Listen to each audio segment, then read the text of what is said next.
Hello everyone, and welcome to In Case You Missed It for the 24th of July 2022. I apologize in advance. This video will not be out until the 25th. I've been traveling all weekend and I just wanted a chance to put the clippings up onto it and get the resources in order so that you guys can take a look at these yourself. Let's get right into it. The communist's favorite capitalist, Bill Gates, plans to give away virtually all of his $113 billion fortune. Oh, that's so wonderful. Who do you think the lucky recipient of this is going to be? You got it.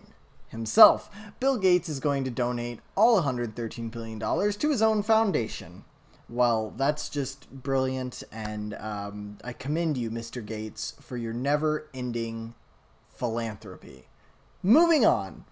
Speaking of rich asshats who can't seem to do anything that is not self-centered, Nancy Pelosi and her husband have been caught insider trading. I'm going to say allegedly.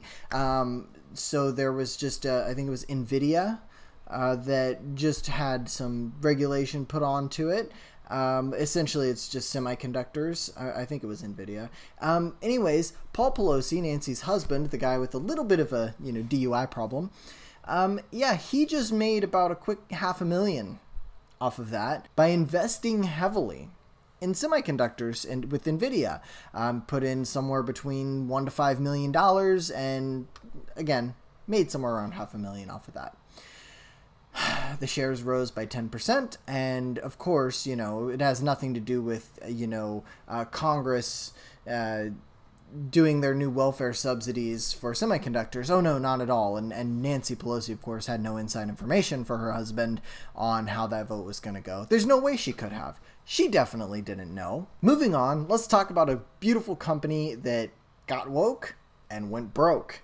That's right, Victoria's Secret is now laying off 160 people from management positions, trying to save themselves $40 to $50 million because, well, changing your image to fit people that don't actually buy your clothes anyway, for some reason, just isn't the right decision. I remember I used to date a girl who would only buy Victoria's Secret because she was a very athletic build and she was kind of like a slender girl, but she had, let's just say, larger endowment on her chest, and she could only get bras from Victoria's Secret because they specifically catered to her demographic, more athletic, slender people. Now they've begun putting out stuff geared specifically toward the chunkier of the masses, and that hasn't seemed to be going well for them. I know several people that have boycotted them because they switched their image. They're doing all the, the beautiful in every size type of thing. Either way, seems not to have worked out well for them, and they're having to fire a bunch of people. The media had a freak out this week because, well, their Democratic taskmasters may not be there after the next election. Donald Trump let it slip that he would want to execute, what was it, Order 66?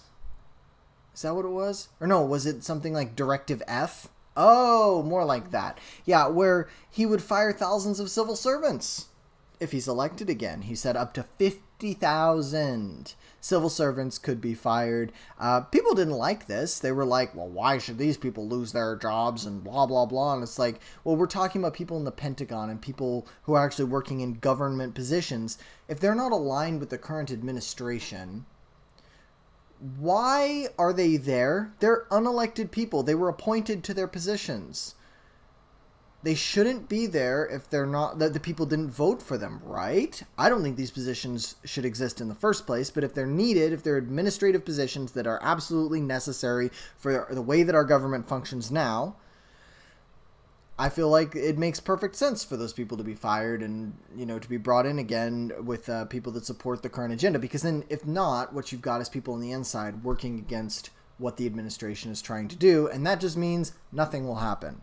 Nothing. And honestly, as somebody who votes and somebody who pays taxes, I would rather have something happen than nothing, right? If nothing's happening, I'm just pouring all those tax dollars into the pot and nothing's for no reason. There's literally no reason. Why do we have a government if nothing's happening? There's no good reason for that. So I think this is a great idea. We should focus more on getting rid of useless bureaucrats. So this could go to things like the EPA, the IRS, the Pentagon. So again, is it Directive F, Schedule F, Order 66? One of those. That's what it is. That's what they're talking about when you hear it in the media, where they're talking about it in hushed voices as though, Darth Vader has shown up and is exterminating the young Jedi in the Jedi Temple. Okay, that was a really nerdy reference, but you know what I mean. Joe Biden said that he had cancer this week. That was pretty cool. He also got COVID. People were saying that the COVID positive test was a product of karma for him saying that he had cancer, because obviously they were thinking he lied about it. Now, look, my personal opinion, if you go watch the clip, and I've put it up in a stream, we watched it, we talked about it, Joe Biden misspoke, and I honestly think that it's a product of his cognitive issues. His speech is slurred. He's really bad at speaking in front of people he shouldn't be, but I don't think that he was saying that he currently had cancer. I think he was talking about it in the past, but one of two things is true. Either he thinks he has cancer, or he thinks he has cancer, or he misspoke. So one of the two. Both are related to cognition. I don't think that he currently has cancer, but that's just me. I know a lot of people do. But then he got COVID, and they told him he was being a very good boy. He ate all of his breakfast and showed a clean plate to the doctor, so that was great. Yes, I'm not kidding. Go look it up. Go find that video. The doctor's like, he showed me his clean plate. It's like, what? Big boy Biden, he's not pooping his pants in front of the Pope anymore. He's eating all of his breakfast like a good boy. So do you guys remember when Joe Biden said that it was his goal to cut cancer mortality and to fund cancer research and end cancer? Yeah, so what's happening right now is really interesting. They're going to give an extra $1.9 billion to cancer research. The Biden administration is. R&D, just funding for cancer research. That's what they're doing. But here's something interesting. So while they're giving them an extra 1.9 to the budget, the drug control prices that the Biden administration is putting into effect now are effectively going to remove $18 billion yearly from cancer R&D. So essentially 9.5 times the amount that they're adding to the cancer research, they're taking away. That makes sense. That makes perfect sense. It's addition by subtraction. We all know this, and it's meta, it's 4D chess. Biden, the super cognitive giant, is out here solving problems and ending cancer. At the Turning Point USA summit, Donald Trump absolutely dominated the straw poll. It was almost 80% of people at that conference said that they would vote for Trump in 2024. Now, this is being reported as though it's definitive that Trump would win. He would beat DeSantis. He would beat anybody else in the Republican Party. I do want to say a little bit of, step back, chill for a second, because this is the Turning Point USA conference. Who goes to those? It's the America First people, all right? They're going to vote for Trump. That's just it. It's going to be Trump. It's not Trump, it's DeSantis, but it's like 4 times more likely to be Trump. So don't piss your pants already. I don't think this really means anything. I think all of us could have told you that would be the result. Every single person could have said it. But here's something interesting. At the Turning Point USA conference, they were being confronted with these accusations. They were like, you guys are all white supremacists. You guys are all white nationalists. You're Nazis. You're neo-Nazis. You're all of these things. Outside of the Turning Point USA conference, there was a neo-Nazi rally.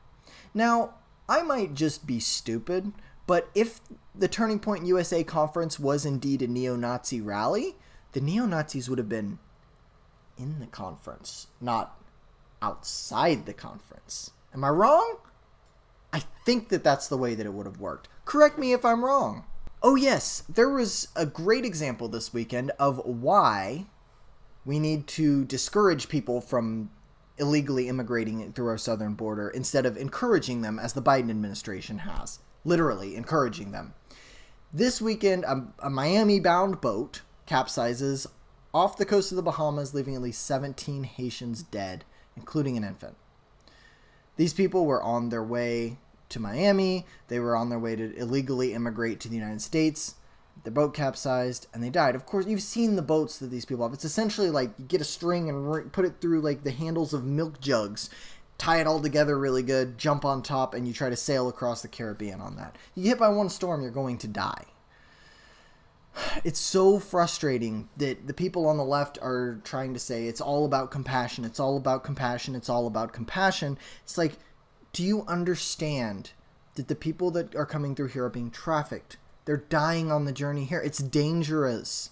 Like, if you're not going through the correct avenues to immigrate, it's more dangerous for you than staying in your own country. Like, if we're just looking at it through a lens of compassion, it's very frustrating to have this argument with people. But here we are in 2022 where facts mean nothing at all. Oh yes, the Biden administration let us know this weekend that the anti-inflation policies are actually working. It's not actually transitory inflation that we're seeing. There's just not really any rising costs at all. We're wrong. There's, a little inflation, but they're working to keep it around 3%, despite the fact that in June it was over 9%. But they're going to keep it around 3%, and, it's all going to be okay. There's no recession because, we used to say that a recession is when there's 2 consecutive quarters with economic decline, but now we're going to change that definition to God knows what, literally anything to make it so that we're not in a recession right now, right? So maybe we need 3 consecutive quarters. Maybe that'll show them. That's the way we get out of this recession. Oh wait, we're not in a recession. It's well, it's not even a transitory period anymore. What the hell are they gonna call it now? All right, Yellen.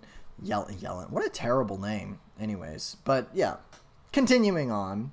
Twitter missed their earnings this quarter, and guess who they're blaming? Elon Musk. Now, I think it could be very well true that it was Elon's fault, but I think it's really funny either way. So here you can see Jerome Powell, not Jerome Powell, tweeting at Elon Musk, "Elon, Twitter is blaming you for missed earnings, just FYI." And Elon replies, "I'm rubber, they're glue." Safe to say, Elon does not care whatsoever about Twitter blaming him for this. And that's all the news I've got for you this week. You can follow me on Twitter at SeattleIJ, like, comment, subscribe, and I will see you guys next time.